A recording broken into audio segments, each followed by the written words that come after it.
میں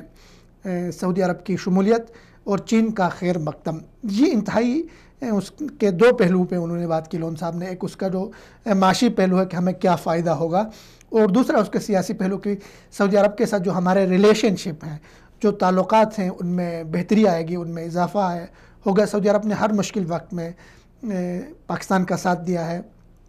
پاکستان میں معاشی مشکلات ہوں، پاکستان میں آفات ہوں، پاکستان میں زلزلے ہوں، پاکستان میں پابندیاں ہوں ایٹمی دھماکوں کے بعد، تو سعودی عرب ہر مشکل وقت میں پاکستان کے ساتھ رہا ہے۔ تو اس پروجیکٹ میں جب سعودی عرب شامل ہونے جا رہا ہے سی پیک میں، اور چائنا بھی اس کو خیر مقدم کر رہا ہے، تو یہ بہت اچھی بات ہے پاکستان کے لیے، سی پیک کے لیے، اور ساتھ میں ایک توازن برقرار رہے گا۔ اور ساتھ جو کچھ پروپیگنڈے اس طرح کے ہو رہے تھے کہ یہ سی پیک چائنا کے لیے ایسٹ انڈیا کمپنی بنے گا، تو وہ پروپیگنڈے بھی دم توڑ جائیں گے۔ ایک تیسرا ملک اس میں شامل ہوتا ہے، تو اتنے ممالک، جو سعودی عرب بہت اہم ملک ہے خطے میں، پاکستان اہم ملک ہے،